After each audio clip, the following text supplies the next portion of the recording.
Shalom, salam, damai sejahtera dalam kasih Tuhan. Saudara, hidup bagaikan perjalanan.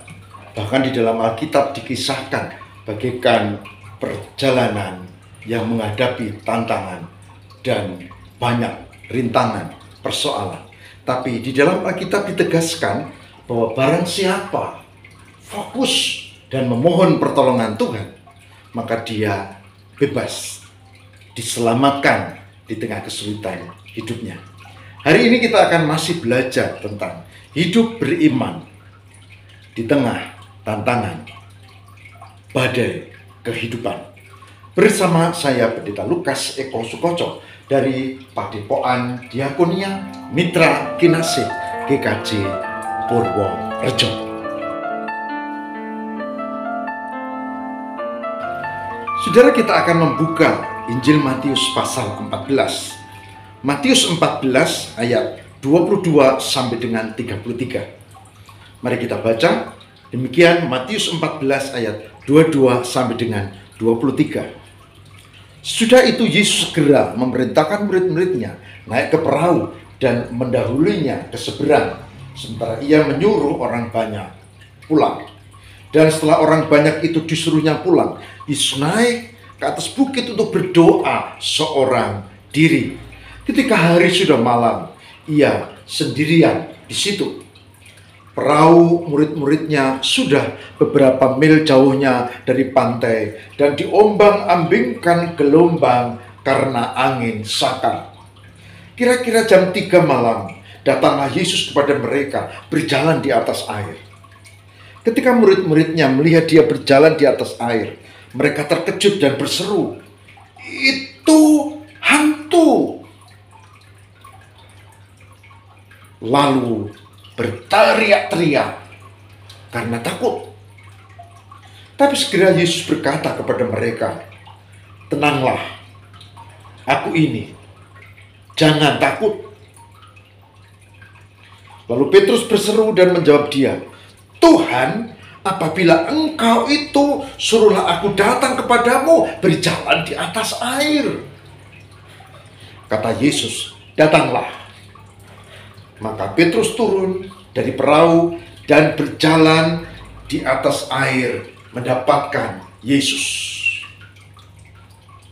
Tetapi ketika dirasanya tiupan angin, takutlah ia dan mulai tenggelam.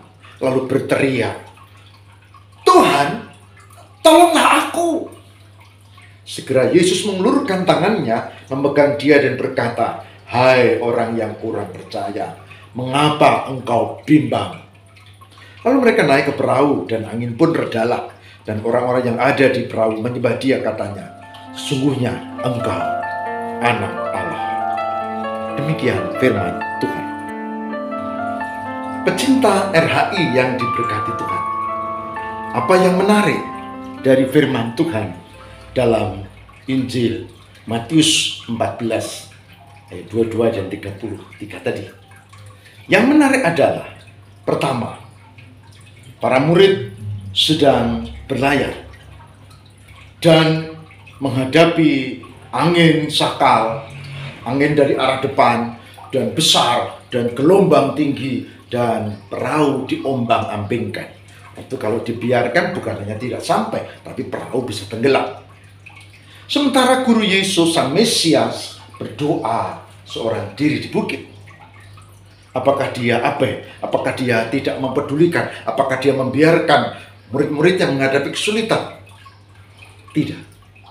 Kira-kira jam 3 dini hari, ada sosok yang berjalan di atas air. Dan ketika mereka berlayar, mereka makin ketakutan karena ada badai, ada gelombang yang tinggi, ada angin yang keras, dan tiba-tiba mereka melihat ada sosok berjalan. Maka tidak aneh mereka berkata, "Itu hantu," katanya. Mereka tidak bisa melihat dari dekat karena itu sudah dini hari. Saudara, tetapi ada suara yang berwibawa, "Jangan takut, ini aku. Janganlah takut."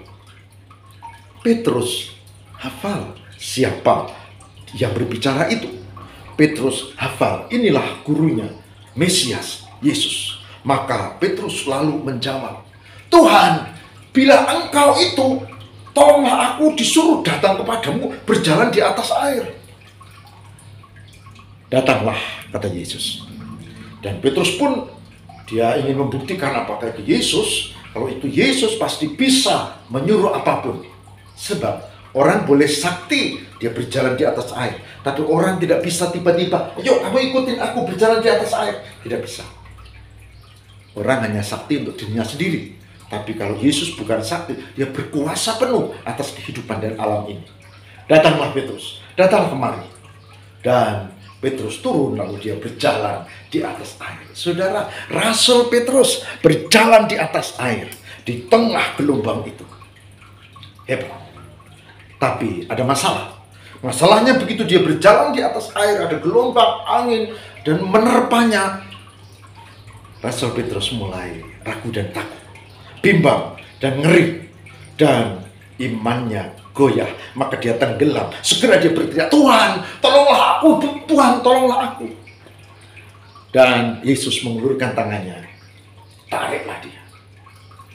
Hai orang yang kurang beriman, mengapa hatimu bimbang? Saudara, pertama, kalau kita menghadapi badai kehidupan, Yesus tidak pernah meninggalkan kita. Dia enggak, dia selalu datang menolong. Kita merasa atau tidak? Kita peka atau tidak? Yang kedua, Yesus itu menolong. Tapi syaratnya, jangan bimbang, jangan ragu. Jangan seperti Rasul Petrus tadi di kisah ini.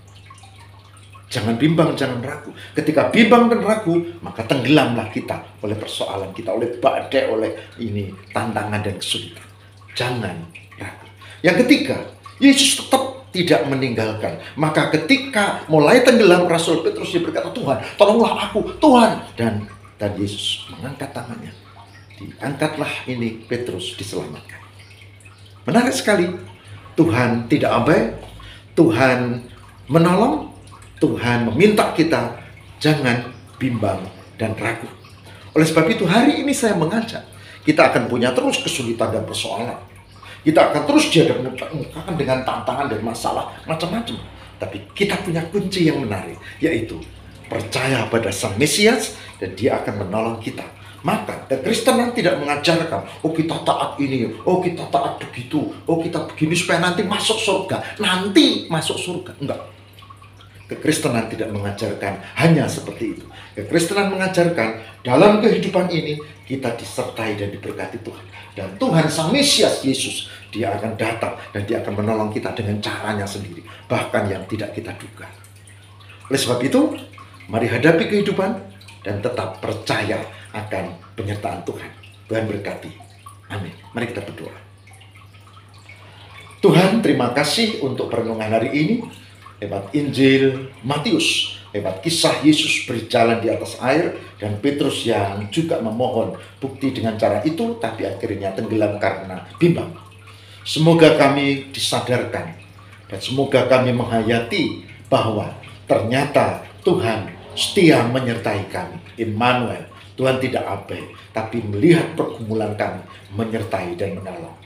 Dan kami belajar bahwa kami tidak boleh bimbang, dan kami belajar Tuhan pasti menolong dengan kehendak-Mu, cara-Mu yang kami harus belajar untuk peka. Terima kasih untuk perenungan hari ini. Tuhan berkatilah supaya kami belajar untuk setia di tengah tantangan, kesulitan dan pergumulan. Terima kasih ya Yesus, ini Kristus pengantar kami. Haleluya. Amin.